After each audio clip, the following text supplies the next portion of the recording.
Hermanos, yo creí que se habían ido ya, que no veo a nadie. Sí.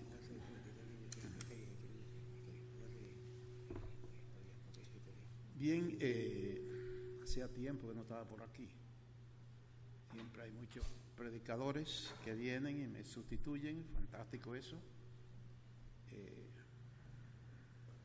Yo quisiera que leyéramos hoy en Primera de Pedro, en el capítulo 1, los primeros 9 versículos. Primera de Pedro, capítulo 1, los primeros 9 versículos. Primera de Pedro, capítulo 1, versos del 1 al 9.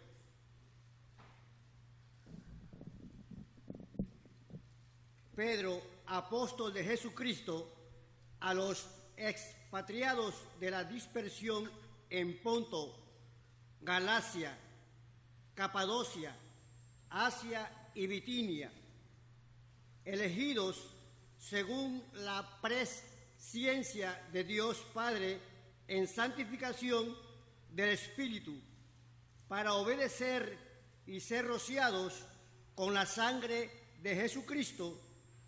Gracia y paz os sean multiplicadas.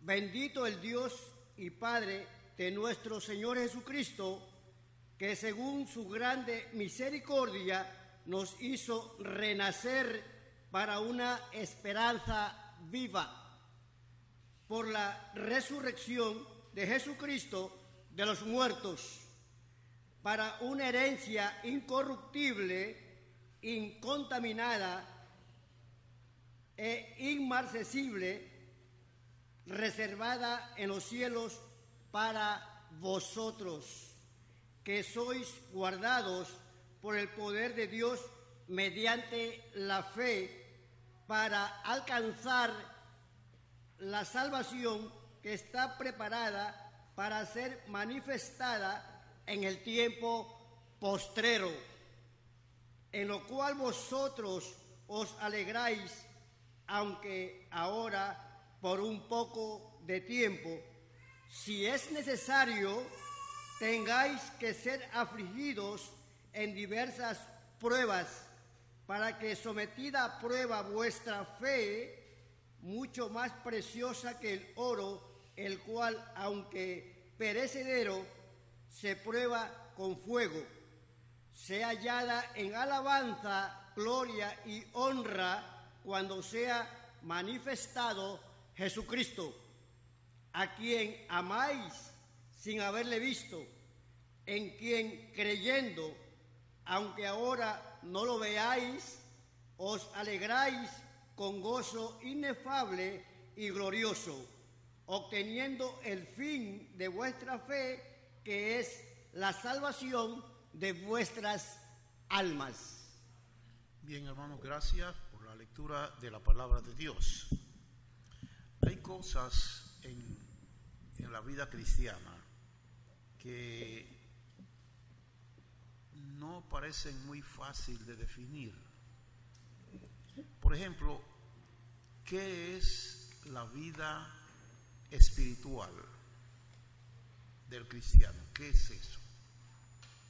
La vida espiritual, ¿cómo se vive? ¿Cómo se define la vida espiritual? Hoy en día se habla de muchas cosas, que hay que hacer esto, que hay que hacer lo otro, que hay que ir acá, que hay que ir allá, y se pone un montón de cosas en la vida cristiana. Pero detenerse para definir realmente y bíblicamente qué es la vida cristiana. Es interesante esto. El apóstol Pedro, que escribe esta carta, es una carta interesantísima. Y, por ejemplo, como introducción, tenemos que ver el trasfondo histórico de cuando Pedro escribió esto y a quién se lo escribió y cuál era la condición en que se encontraban aquellos hermanos a quien él le escribió, para entender por qué él hace este enfoque en su carta. Primeramente, en el Nuevo Testamento tenemos varias cartas escritas por los apóstoles, la mayoría de ellas por el apóstol Pablo. Tenemos las cartas que se llaman doctrinales, cartas doctrinales, son partiendo de Romanos hasta Segunda Tesalonicenses. Esas son cartas doctrinales escritas por el apóstol Pablo. Luego tenemos cartas pastorales, que son escritas por Pablo también. Son pastorales porque son escritas a hermanos que estaban al frente de iglesias, de obras, eran pastores de iglesias. Timoteo y Tito son cartas pastorales. Tenemos también cartas personales, escritas tanto por Pablo como por Juan. Personales, aquella carta que Pablo le escribió al patrón de Onésimo, para que recibiera a Onésimo otra vez. Fue una carta de Pablo a ese señor, a ese hermano. Y tenemos también que Juan escribió 3 cartas, 2 de ellas eran cartas personales. Así que son cartas de esa manera, y tenemos cartas generales, se llaman, son generales. ¿Por qué son generales? Porque no están dirigidas a ninguna iglesia en particular. Por ejemplo, tenemos la carta a los Hebreos, no dice a quién se dirigió. La carta de Pedro no dice a quién dirigió. La carta de Santiago no dice a quién fue dirigida. Y la primera carta de Juan tampoco dice a quién fue dirigida. Y la carta de Judas. Son cartas generales, como el Apocalipsis también. Es decir, son cartas que no están dirigidas directamente a ninguna iglesia en particular, como la que escribía el apóstol Pablo. Esta de Pedro es una carta general dirigida a un grupo de hermanos que dice ahí que están esparcidos en diferentes lugares, en Capadocia y otros sitios por ahí que él menciona. Allá están esparcidos este grupo de hermanos judíos y gentiles. Y la pregunta, bueno, ¿y por qué ellos estaban ahí esparcidos? ¿Quién los esparció a ellos? ¿De dónde salieron? Pues eran hermanos que vivían en la capital, en Roma, pero se estaba creando una crisis, venía arrastrándose una crisis desde la resurrección de Jesucristo, venía creándose una crisis entre los que creían que Jesús resucitó, como los creyentes, y los otros, como los saduceos, que creían que no había resurrección, los fariseos, que creían que sí había resurrección, pero no inmediatamente, los hebreos, muchos de ellos no creían en la resurrección. Entonces, esta discusión venía desarrollándose y por varios años se mantenía esto, y en lugares en el Imperio Romano se formaban grandes discusiones. Y el Imperio Romano, que se destacó por ser un imperio de paz, entonces en la capital decidieron sacar de la capital a las personas por las que se creaban estos problemas, de hablar de alguien que resucitó y que no había prueba y que sí, y que así por el estilo, y esto creaba mucha tensión. Entonces, por esa razón, echaron afuera todos estos creyentes, que era el centro de las discusiones, y estaban votados por allá. Entre ellos estaba aquellos amigos de Pablo, Priscila y Aquila, que llaman en 1 de Corintios, estaban allá también y fueron expulsados por estas razones. Y Pedro ahora se dirige a ellos de una manera muy sabia, dirigido por el Espíritu Santo. Y por supuesto que esas cartas, que fueron dirigidas en primera intención a esos hermanos, como todas las cartas del Nuevo Testamento, fueron dirigidas de primera intención a las iglesias, aunque fueron dirigidas, pues por supuesto que también tienen enseñanzas en segundo lugar para nosotros.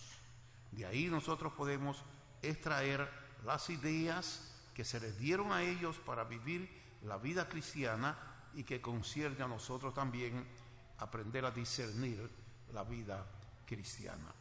Pedro trata de definirle aquí en un solo versículo lo que es realmente la vida espiritual. Léame el versículo 2.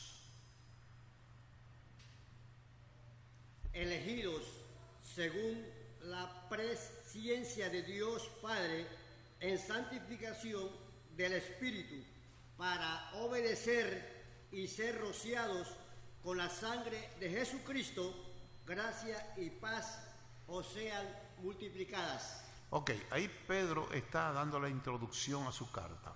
Él le dice, hermanos, ustedes han sido elegidos por Dios en el Espíritu para obedecer y ser rociados con la sangre de Jesucristo. Para eso Dios los escogió a ustedes. Son salvos, pero ahora son escogidos como salvos para obedecer y ser rociados con la sangre de Jesucristo. Quiere decir, en la vida diaria, vivir una vida de obediencia. Esas dos ideas, obedecer y ser rociados con la sangre de Jesucristo, implican la definición de una vida cristiana espiritual. Nótese que no le hace referencia a actividades, le hace referencia a andar en obediencia. Eso es todo. La vida espiritual es una vida de obediencia. Y ahí se resume todo. Si tomamos en consideración este enfoque de Pedro, eso es la vida cristiana. Nada de actividades, no es que no hayan actividades, pero el punto central es la obediencia al Señor. No todos los cristianos hacemos eso. Por ejemplo, léame lo que dice Lucas capítulo 6.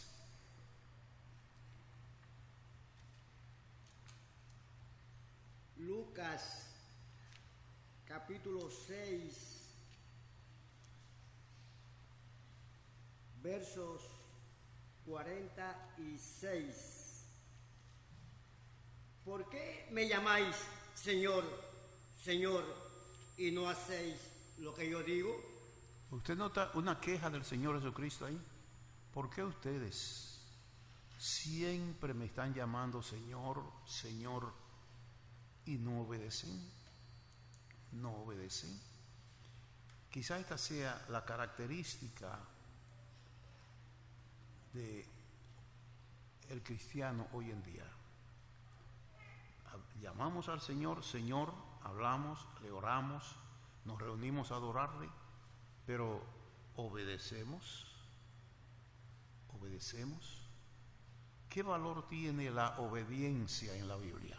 ¿Qué valor tiene la obediencia en la Biblia? Hay un cuadro muy interesante que me llama la atención, que está ya en primera Samuel, en el capítulo 15. Si quiere el hermano leerme algunos versículos. Allí, en lo que él busca la porción, Dios le ha ordenado a Saúl a destruir un pueblo que ha interrumpido el camino de Israel hacia la tierra prometida, cuando ellos caminaban por allá.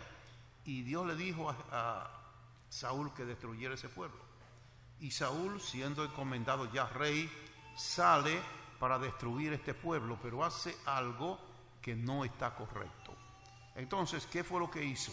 Él destruyó el pueblo y mantuvo vivo el rey, que debía de destruirlo también, según el mandamiento de Dios, y hizo otra cosa. Vamos a leer esa otra cosa que hizo.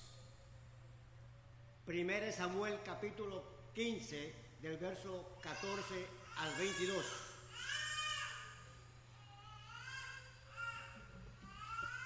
Samuel entonces dijo: pues qué balido de ovejas y bramido de vacas es este que yo oigo con mis oídos? Y Saúl respondió, de Amalec los han traído porque el pueblo perdonó lo mejor de las ovejas y de las vacas para sacrificarlas a Jehová tu Dios, pero lo demás lo destruimos. Entonces dijo Samuel a Saúl, déjame declararte lo que Jehová me ha dicho esta noche. Y él respondió, di. Y dijo Samuel, aunque eras pequeño en tus propios ojos, ¿no has sido hecho jefe de las tribus de Israel y Jehová te ha ungido por rey sobre Israel? Y Jehová te envió en misión y dijo, ve, destruye a los pecadores de Amalec y hazles guerra hasta que los acabes. ¿Por qué, pues, no has oído la voz de Jehová, sino que vuelto al botín has hecho lo malo ante los ojos de Jehová? Y Saúl respondió a Samuel, antes bien he obedecido la voz de Jehová y fui a la misión que Jehová me envió y he traído a Agag, rey de Amalec, y he destruido a los amalecitas. Mas el pueblo tomó el botín, ovejas y vacas, las primicias del anatema, para ofrecer sacrificios a Jehová tu Dios en Gilgal. Y Samuel dijo, ¿se complace Jehová tanto en los holocaustos y víctimas como en que se obedezca a las palabras de Jehová? Ciertamente, el obedecer es mejor que los sacrificios y el prestar atención que la grosura de los carneros. Muy bien, ahí tenemos ese cuadro muy interesante. Dios le había dado la orden a Saúl de destruir todo, pero Saúl dejó vivo el rey y lo trajo, y también dice él que el pueblo seleccionó lo mejor de los animales con el propósito de ofrecérselo a Jehová en sacrificio. Y Samuel le dice, mira lo que Jehová me ha dicho, eso no está bien. Pero lo peor es esto, que Samuel oye, dice, el mugido, el sonido de los animales. Y le pregunta a Saúl, ¿qué es lo que yo oigo? Dice Saúl, no, fue que el pueblo lo escogió y lo trajo para ofrecérselo a Jehová. Entonces Samuel le dice, no está bien eso. Dios te mandó a hacer una destrucción total del pueblo con todo lo que había. No está bien. Entonces le dice que para Dios el obedecer es mejor que los sacrificios. Y eso hay que tomarlo muy en cuenta. El obedecer lo que el Señor dice es mejor para Dios que cualquier cosa que usted haga para Él. Saúl, según él, esos animales que ellos trajeron era para ofrecerlo a Jehová. Esa fue la justificación que él le dio a Samuel de lo que hizo, que él trajo eso para ofrecerlo a Jehová. Él desobedeció, y muchas veces, hermano, hay dos cosas interesantes. La desobediencia a la larga se descubre. La desobediencia a la larga se descubre, quien sea y lo que sea. Y la otra cosa, siempre que hay desobediencia en la vida del creyente, hay justificación de parte del creyente. Hay justificación, le busca una forma de justificar lo que sucedió. ¿Se acuerdan quién inventó eso? Adán, allá en el jardín del Edén. Cuando Dios le preguntó, ¿quién te dio de comer? No fue Eva. Ese es el problema fue Eva. Saúl dice aquí, no, eso lo trajimos nosotros para ofrecérselo a Jehová. Es de lo mejor que hay. Esa es la justificación de la desobediencia. Es interesante esto que pasa. Uno siempre se le enseña que algo no está bien, siempre hay una justificación. Y lo que sucede es que sale a la luz cuando la desobediencia se está cometiendo. Hay cosas que cogen tiempo, pero un día salen a la luz. Así que La obediencia a Dios es mejor que cualquier cosa que usted le ofrezca. Mejor que cualquier cosa. Mejor que venir a la cena del Señor. Si estamos en desobediencia, lo que hacemos no sirve. No sirve. La obediencia es mejor que cualquier cosa que usted le ofrezca a Dios. Usted puede ofrecerle servicio, usted puede ofrecerle ofrenda, usted puede ofrecerle diezmo, usted puede ofrecerle todo lo que usted quiera. A Él no le llama la atención eso, ni eso resuelve nada. Él se queja, ¿por qué me llama Señor, Señor? Y sigue desobedeciendo, no hacen lo que yo digo. ¿Sabe usted, hermano, que si uno hace una investigación entre los creyentes, muchos no creen lo que Dios dice en la Biblia? ¿No lo creen? Creyentes, ¿no creen lo que Dios dice en la Biblia? No, eso no. Y por lo tanto, si no creo en eso, no lo voy a hacer. Y eso son fallas que hay. La palabra de Dios es perfecta y tiene un propósito especial en la vida del creyente. Y el propósito es obedecer a ciegas, si se puede decir así, a ciegas lo que dice la Biblia. Y nunca se va a fracasar cuando se haga eso. Ahora bien, hay otra cosa que está al lado del versículo que dice, y ser rociados con la sangre de Jesucristo. Interesante ese versículo ahí. Y yo me preguntaba, bueno, ¿y qué es lo que esto quiere decir? ¿Qué es lo que esto quiere decir? Y uno se pone a analizarlo. Y junto con la primera parte, con la obediencia, y va a encontrar que eso tiene que ver con la vida diaria de obediencia. Están las dos cosas juntas, son obedecer y, otra cosa, ser rociados con la sangre de Jesucristo. Esos dos conceptos van juntos. ¿Cómo se va a resolver eso? Vamos a ver un cuadro en el capítulo 13 del Evangelio de Juan. Juan capítulo 13, versos 1 al 10. Antes de la fiesta de la Pascua, sabiendo Jesús que su hora había llegado para que pasase de este mundo al Padre, como había amado a los suyos que estaban en el mundo, los amó hasta el fin. Y cuando cenaban, como el diablo ya había puesto en el corazón de Judas Iscariote, hijo de Simón, que le entregase, sabiendo Jesús que el Padre le había dado todas las cosas en las manos y que había salido de Dios y a Dios iba, se levantó de la cena y se quitó su manto y tomando una toalla se la ciñó. Luego puso agua en un lebrillo y comenzó a lavar los pies de los discípulos y a enjugarlos con la toalla con que estaba ceñido. Entonces vino a Simón Pedro y Pedro le dijo, Señor, ¿tú me lavas los pies? Respondió Jesús y le dijo, lo que yo haga tú no lo comprendes ahora, mas lo entenderás después. Pero le dijo, no me lavarás los pies jamás. Jesús le respondió, si no te lavare, no tendrás parte conmigo. Le dijo Simón Pedro, Señor, no solo mis pies, sino también las manos y la cabeza. Jesús le dijo, el que está lavado no necesita sino lavarse los pies, pues está todo limpio, y vosotros limpios estáis, aunque no todos.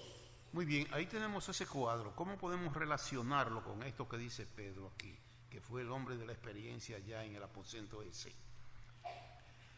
Cuando el Señor comienza a lavarle los pies a los apóstoles, que llega donde Pedro, y Pedro le dice, Señor, no me lave los pies, no me lavará los pies. Y el Señor dice, Pedro, si yo no te lavo, no tendrás parte conmigo. Quiere decir, no tendremos una buena comunión.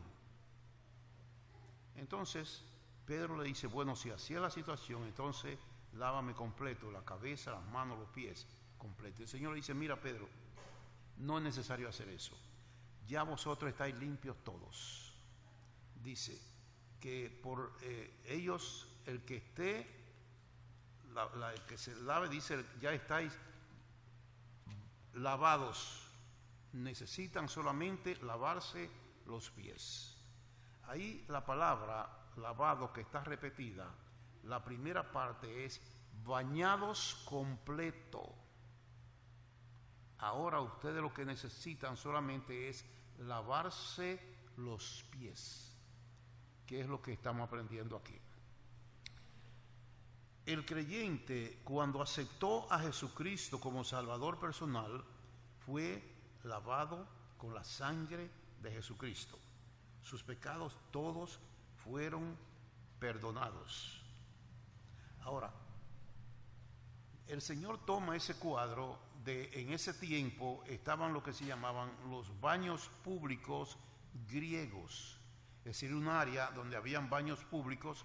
Entonces las personas iban ahí y se bañaban, salían de ahí y iban a sus casas, y al entrar a la casa se lavaban los pies, porque andaban en sandalias y la arena, la tierra del camino le ensuciaba los pies, y al llegar a la casa se lo lavaban. Ese es el origen de esto, que es lo que el Señor le dice a Pedro: ustedes están ya limpios, bañados, solamente necesitan por su andar diario lavarse los pies. Es decir, ¿qué es lo que indica esto? Rociados con la sangre de Jesucristo. En nuestras vidas diarias ya fuimos bañados con la sangre de Jesucristo, pero en nuestras vidas diarias cometemos faltas. Entonces ya no es necesario volver al Calvario para ser bañado otra vez, sino sencillamente, y ahí está la ilustración, lavarse los pies, o sea, confesar ese pecado. Dice que si confesamos nuestros pecados, Él es fiel y justo para limpiarnos de nuestros pecados, lavarnos de toda maldad. Y dice el otro versículo: y la sangre de Jesucristo, su Hijo, nos limpia de todo pecado. Es decir, el creyente no tiene que confesar, no tiene que aceptar a Jesucristo otra vez para ser limpio, no. Lo que tiene es que confesar los pecados que comete diariamente en su vida, en su andar. Confiesa esos pecados, y entonces la sangre de Jesucristo ahí es como si limpiara ese pecado, esos 2 o 3 pecados rociados con la sangre de Jesucristo. Ya no hay que usar como cuando fuimos a la cruz del Calvario. Es decir, ¿qué es lo que nos enseña?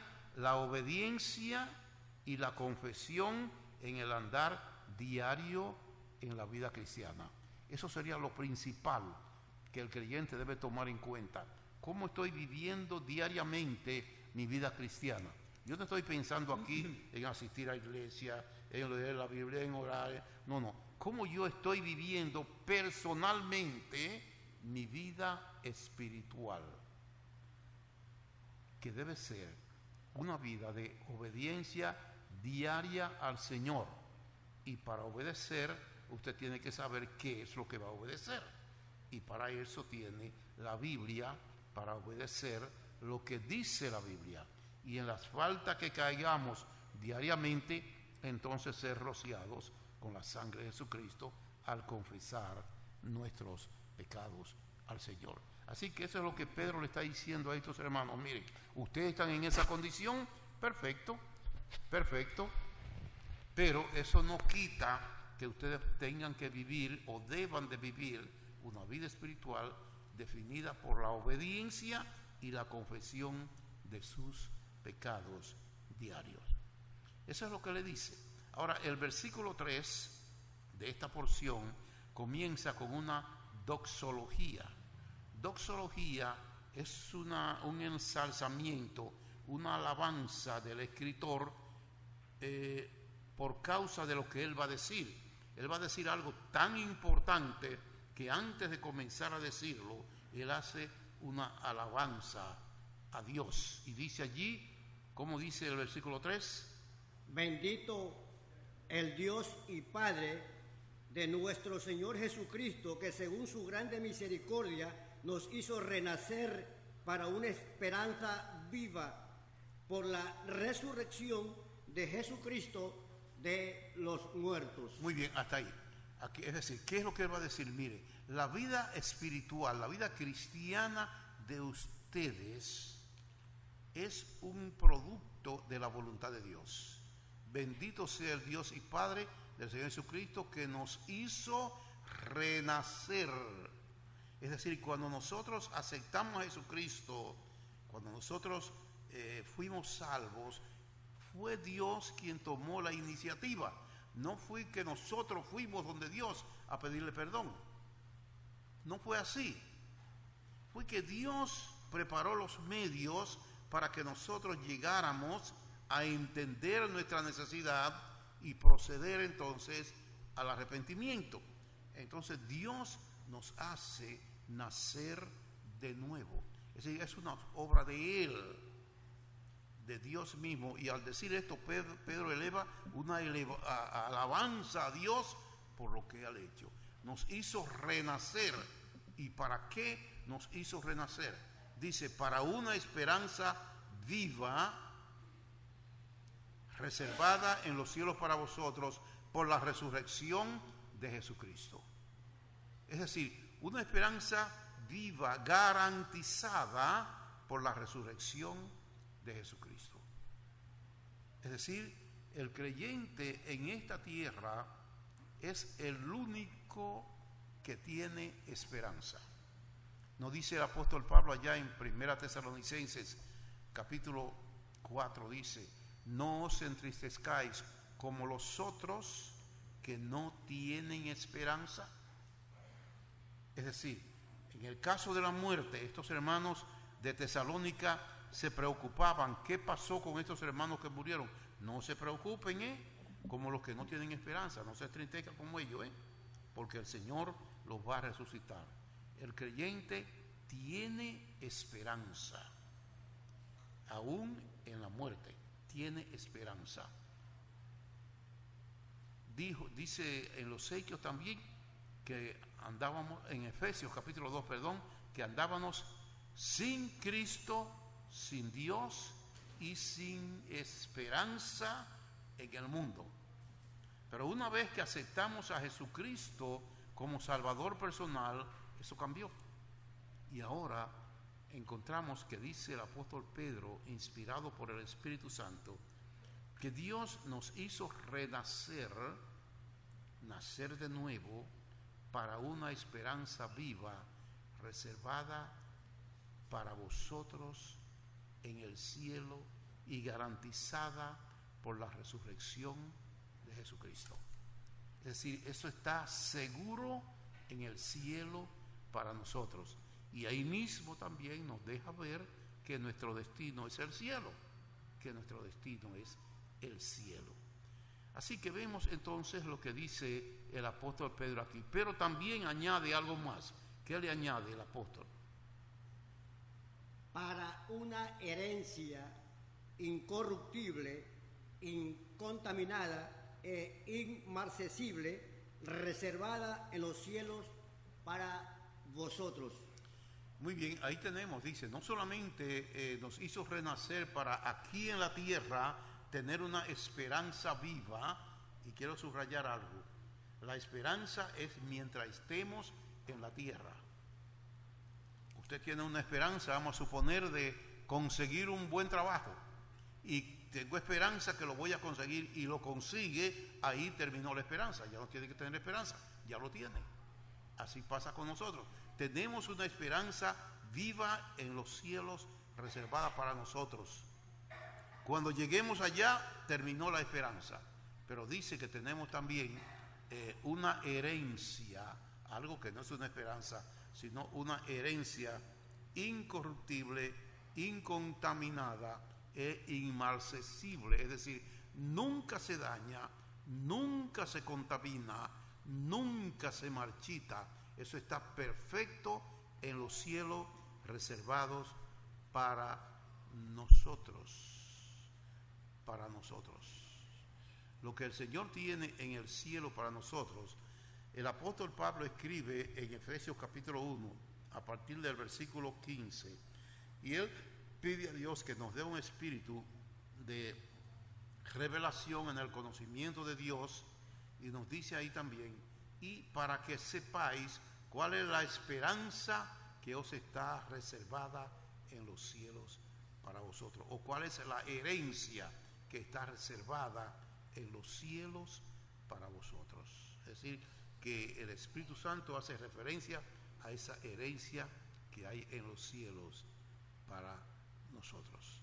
Hay otro, aquí léame, hermano, capítulo 1 Corintios 13 y el versículo 8.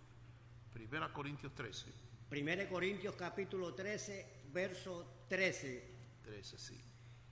Y ahora permanecen la fe, la esperanza y el amor, estos tres, pero el mayor de ellos es el amor. Muy bien, ahí tenemos tres cosas. Ahora permanecen estas tres virtudes: la fe, la esperanza y el amor. Ahora, cuando lleguemos al cielo, desaparecerán la esperanza y la fe.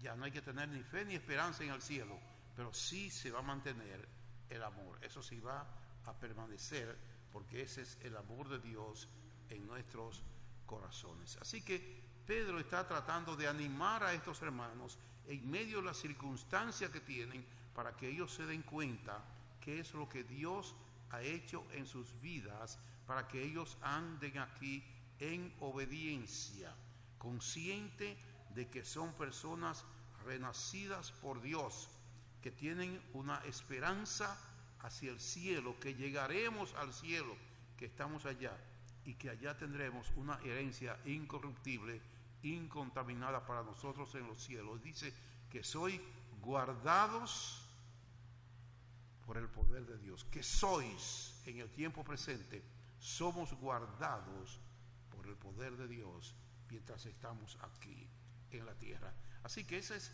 más o menos lo que Pedro trata de decirle a estos hermanos. Un creyente que define su vida espiritual debe definirla en base a la obediencia a la palabra de Dios. Tener cuidado con su vida diaria para quitar cualquier cosa que interrumpa, como el Señor le dijo a Pedro: si no te lavas, no tendrás parte conmigo. Aplicando eso al creyente es: si no confiesas tus pecados, no tendrás parte conmigo. Hay algo que puede obstaculizar el desarrollo de la vida de obediencia. Si hay faltas, vamos a confesarlas para seguir adelante nuestro desarrollo espiritual, confiados en que Dios mismo nos hizo renacer para una esperanza viva, garantizada por la resurrección de Jesucristo, y para que tengamos una herencia incorruptible en los cielos, para cuando lleguemos allá. Mientras estamos por acá, tenemos esperanza y somos guardados por el poder de Dios. Así que todo esto nos implica lo que es una vida realmente espiritual. Nótese que Pedro no le ha dicho que tienen que hacer nada, solamente mantener una fidelidad en el Señor, en su palabra, obedeciendo lo que dice, y ahí tenemos cómo se desarrolla una vida espiritual. No por lo que usted hace, no que yo voy siempre a la iglesia, venga todo lo que usted, es más, múdese aquí adentro. Eso no hace nada. Lo que importa es cómo actuamos en las cosas de Dios. Vamos a orar. Padre nuestro, te bendecimos y te damos gracias por esas bendiciones que tú tienes reservadas para nosotros y que están garantizadas por la resurrección de Jesucristo de entre los muertos. Ayúdanos a definir nuestras vidas espirituales, obedeciéndote, Señor, y confesando nuestras faltas para mantener una plena comunión contigo en nuestras vidas diarias. Gracias en el nombre de Jesucristo. Bien, en la segunda